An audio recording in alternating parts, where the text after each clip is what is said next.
Ahora vamos a ir en vivo, de vuelta, con Lucía López, nuestra compañera desde Chile, para hablar de un tema muy importante para Chile, pero para toda América Latina, el mundo del trabajo en la coyuntura tan compleja en la que nos encontramos. Lucía, vamos con vos allá.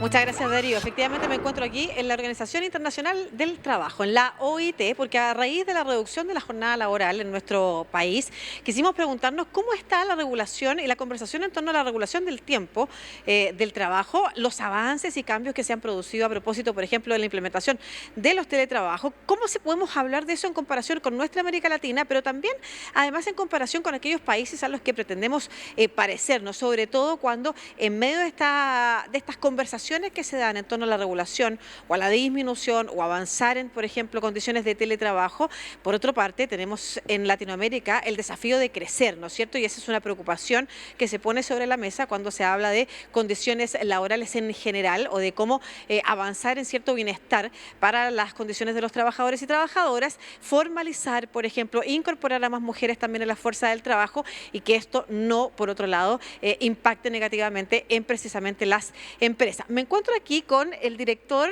de la OIT para el Cono Sur de América Latina, Fabio Bertrano. Muchas gracias por estar con nosotros conversando con toda Latinoamérica precisamente de este tema. Primero, a nivel general, ¿qué se puede decir sobre la discusión de la regulación del tiempo en el mundo del trabajo aquí en Latinoamérica? Bueno, gracias Lucía por visitarnos en la OIT en Chile, la casa, como decimos, del diálogo social. El tema del tiempo de trabajo es un tema de gran relevancia para las relaciones laborales y para el desarrollo reciente de las relaciones laborales en el mundo. El primer convenio de la OIT en 1919, cuando fue creado, fue justamente para limitar la jornada de trabajo y traerle mejores condiciones de trabajo a los trabajadores y trabajadoras en el mundo. Y a lo largo de los últimos años ha emergido este tema también nuevamente por la irrupción de la tecnología, la digitalización, la pandemia. Todos sabemos que nos impuso este desafío de reorganizar el trabajo a través de el teletrabajo y otras modalidades.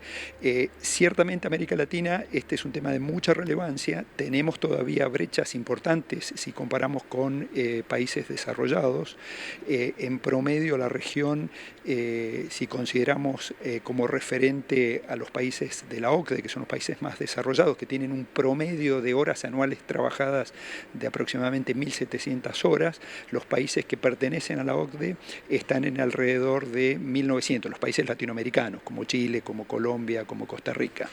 Del otro lado de la distribución están los países más avanzados en este grupo de países, como Alemania, Dinamarca, Holanda, Noruega, que tienen aproximadamente entre 1.300 y 1.400 horas anuales de trabajo. Entonces, gran diferencia, gran heterogeneidad y un gran desafío para nuestra región. Un gran desafío, sobre todo, si incorporamos a la discusión precisamente esta otra preocupación que tiene que ver con cómo, por ejemplo, avanzar en una regulación del tiempo que implique menos horas de trabajo podría impactar negativamente en el crecimiento o en la productividad. Nosotros sabemos, Darío, lo habíamos conversado a propósito de la regulación de 40 horas, que en la anterior disminución de la jornada laboral en Chile no ocurrió aquello que se temía, que se disminuyera la productividad. Sin embargo, ¿qué dicen las investigaciones recientes como para que esa conversación también se pueda dar con lo que dicen efectivamente los datos respecto de cómo se equilibra la productividad, la necesidad de crecer y, por otro lado, la regulación del tiempo de trabajo?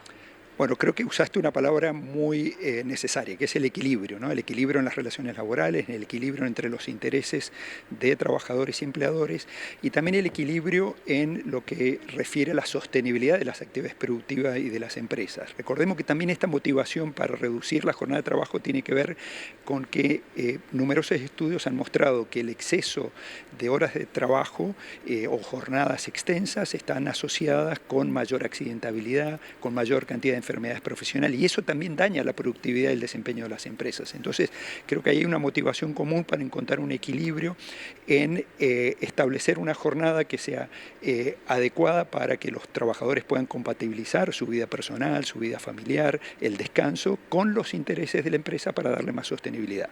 Ahora bien, tenemos el ejemplo reciente en países de nuestra región, como Colombia, en el año 21, que estableció también una reducción reducción gradual de la jornada y más recientemente el año pasado en Chile, donde se estableció este acuerdo tripartito con participación del gobierno, de los gremios de empleadores y los trabajadores para hacer una reducción gradual de 45 a 40 horas, buscando mutuamente, empleadores y trabajadores, poder mantener también los niveles de productividad y mantener también los salarios, porque lo importante de estos acuerdos y de promover una reducción de la jornada de trabajo tiene que ver también con el interés en mantener los niveles salariales.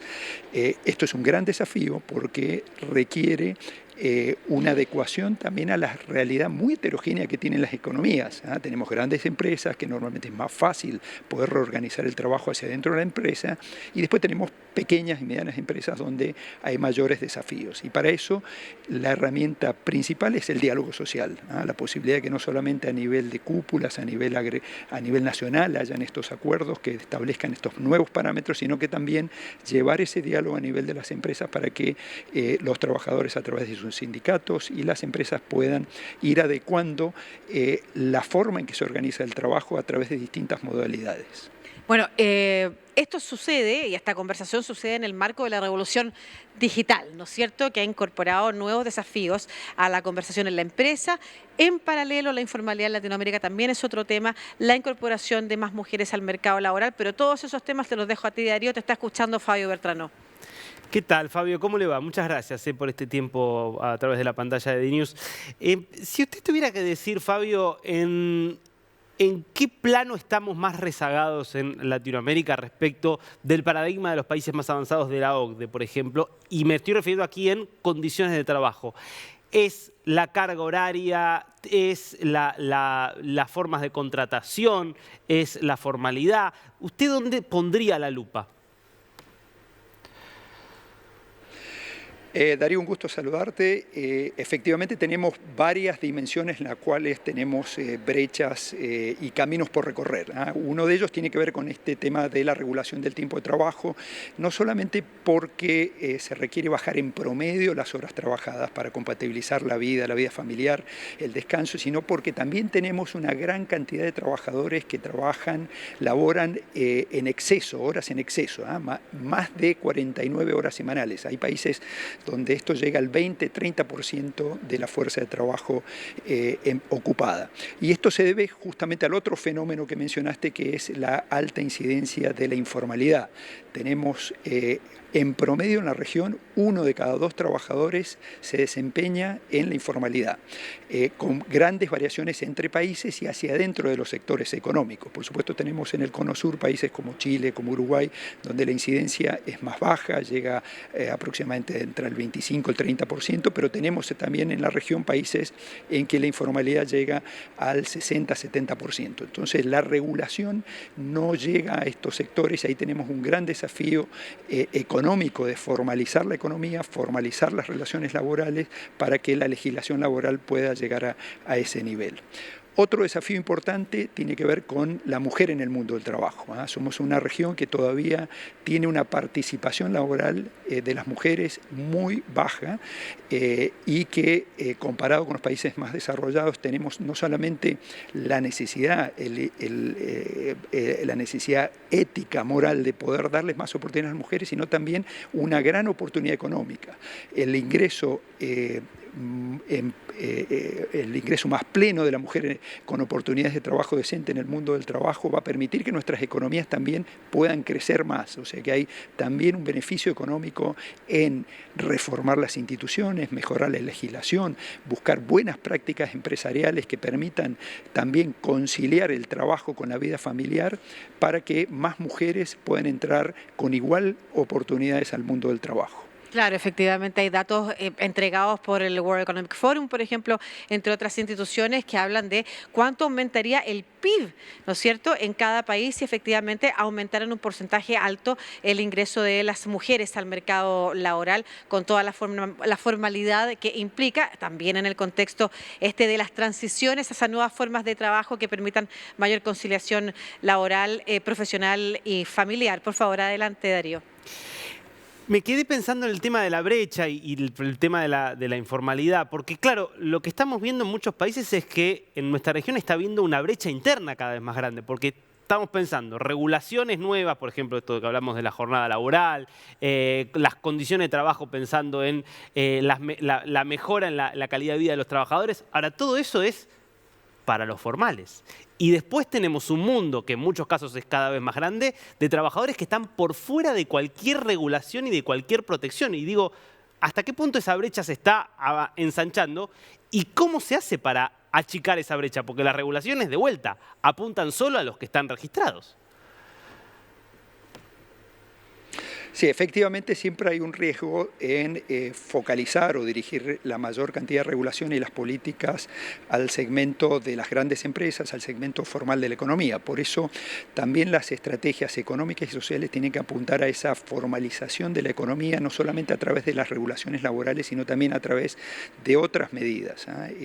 La solución al tema de la informalidad pasa por una visión integral de las distintas dimensiones que afectan las decisiones especialmente de las microempresas, de las pequeñas empresas, también de los trabajadores independientes. Recordemos que tenemos una gran proporción de la fuerza de trabajo que está ocupada en forma independiente, como cuentapropista, y también ahí tenemos una heterogeneidad muy grande. Entonces, la regulación y también el acceso a los derechos laborales tiene que extenderse a los trabajadores, ese gran segmento de trabajadores independientes. Por ejemplo, el acceso a la seguridad social. Nuevamente, tenemos varios países que en las últimas décadas avanzaron en extender la cobertura de la seguridad social a los trabajadores autónomos, los trabajadores independientes, pero todavía tenemos brechas muy importantes, tanto de cobertura como también de ampliar la legislación para incorporar estos colectivos de trabajadores. El trabajo doméstico también ha sido una preocupación muy importante en la OIT desde la adopción del convenio 189. Gran cantidad de países de la región ha ratificó este convenio para promover el trabajo decente en un segmento donde la mujer tiene un protagonismo muy importante como el trabajo doméstico. Sin embargo, todavía tenemos brechas de cobertura y de regularización del trabajo en ese segmento muy importantes. Se dan unas paradojas, Darío, bien complejas, digamos, en esta conversación, que es que por una parte, por ejemplo, nuestras economías, nuestros países se están envejeciendo, la tasa de natalidad disminuye drásticamente, lo que puede impactar en las jubilaciones futuras. Por otro lado, la gente no quiere, al menos en este país, las encuestas dicen, y varios gobiernos se escapan de esa conversación, ¿no es cierto?, de extender la edad de jubilación. Por otro lado, tenemos, por ejemplo, aquí en Chile, un alto número de precisamente personas independientes, de emprendedores, pero son emprendedores por necesidad, en particular en el mundo de las mujeres, que efectivamente no encuentran en el campo laboral el espacio para poder desarrollarse, sino que tienen que emprender para poder hacer algo de caja extra para la familia. Todo esto en el marco, insisto, de una conversación en la que se requiere crecer. ¿Cuál es la importancia? Yo diría que con eso cerramos el mensaje para las tres partes que forman parte, las tres partes que se tienen que sentar en esta mesa a conversar para entender en este contexto los desafíos y la dificultad que se puede agudizar en el futuro si es que efectivamente nos avanza en una conversación que deje conforme al mundo laboral y por otro lado también a la necesidad de los países de crecer y al mundo empresarial. Efectivamente, Lucía, un enorme desafío para nuestra región la transición demográfica. Estamos envejeciendo en forma acelerada. Todavía no solucionamos los grandes desafíos que tenemos para los jóvenes en su ingreso al mercado del trabajo y están creciendo también los desafíos para poder dar oportunidades de empleo a las personas, ni siquiera a los más mayores, sino también a las personas de entre 50 y 60 años que van quedando excluidas, marginadas por la misma transformación económica que está enfrentando el mundo del trabajo. Desde la OIT el llamado es a tener un espacio de diálogo que participen los actores sociales, sindicatos, empleadores y gobiernos, que es la forma en donde observamos que los países más desarrollados pudieron establecer una senda de progreso y de mejora gradual. Por supuesto, los cambios en el mundo del trabajo no ocurren de un día para otro, requieren un gran esfuerzo de diálogo y de acuerdo político para poder ir avanzando progresivamente en combinar una mejor regulación con las oportunidades económicas que se van presentando en cada uno de nuestros países. Claro, ese es el diálogo necesario, ¿no es cierto?, que hemos visto que ha sido fructífero en países desarrollados que han podido avanzar en esa senda, incorporando en la mesa de la conversación a todos los representantes, algo que aquí además en Latinoamérica se ve difícil porque muchas veces se ve como que fueran escenarios contrapuestos, casi enemigos, los del trabajador y la trabajadora, los representantes versus el mundo empresarial, y sentar en la mesa de la decisión a todos los actores ha sido fundamental para avanzar precisamente a eso, como decíamos al inicio, países a los que queremos parecernos, no solamente en el bienestar a los trabajadores y trabajadoras, sino que también en el crecimiento y aspirar a ser algún día países desarrollados. Muchas gracias, Fabio Bertrand, director de la OIT para el Cono Sur de América Latina, por esta conversación. Bien, muchas gracias, Lucía Darío. Y volvemos a invitarlos para cuando quieran conversar sobre el mundo del trabajo y los desafíos para la región. Perfecto, muchas gracias. Adelante, Darío. Gracias, Lucía. Muchas gracias, Fabio. Tema interesantísimo. Enseguida volvemos.